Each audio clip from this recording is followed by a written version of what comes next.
Hello everyone, and welcome to the Speculative Wildlife Research Center.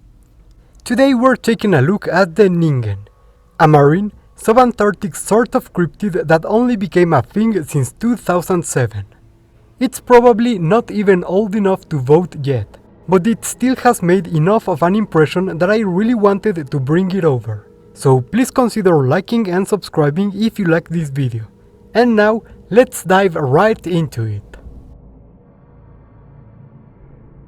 While nowadays these fascinating creatures are widely known, they evaded human attention for quite some time, due to a combination of their nocturnal habits and the fact they were often confused with icebergs and submarines, leading to many early accounts being dismissed out of hand.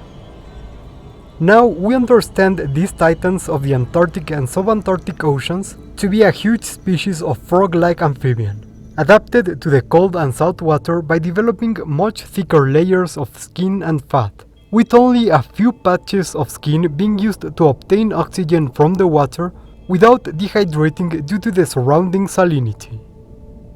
The life cycle of these titans begins with the eggs, which are held inside the mother's body in a form of ovoviviparity, thus helping them resist external cold and salinity.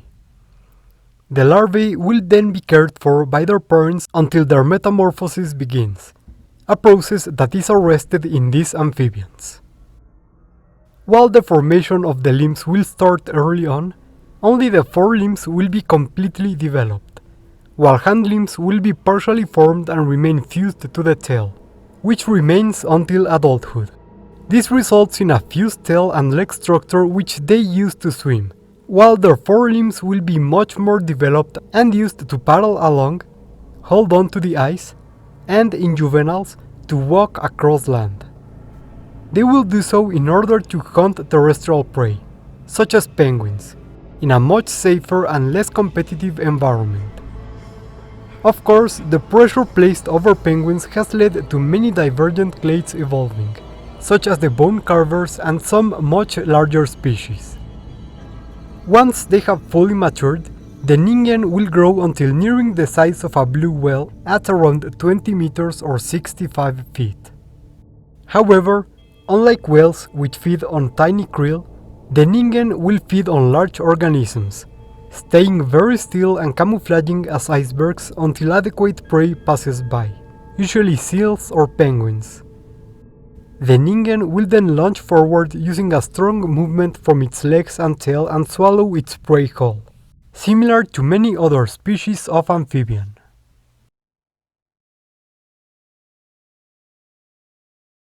And that's it for Speculative Biology look into the Ningen. This was a really fun thing to rationalize, given the two widely different descriptions this creature is often given, both as a huge mermaid-like being and as a round body sitting atop two legs. With such different descriptions, you'd almost think they are making it up. Luckily, the idea of it being an amphibian was brought up on our Patreon Discord, please join, and the metamorphosis between the larval and adult stage really helped bridge the two appearances. Then there's the fact that it's often unclear if the backside of a Ningen is composed of legs, a tail, or a shapeless mass of tentacles, which meant the fusion of legs and a tail worked great, being passable as any of the three, especially with the webbed toes giving an indistinct impression of the actual anatomy of this structure. So I hope you all enjoyed this episode, and here's a thank you to everyone who wanted to see this episode and gave great ideas for it, which was quite a bit of people. And also, big thank you to our researchers and research associates who support us through Patreon and YouTube memberships.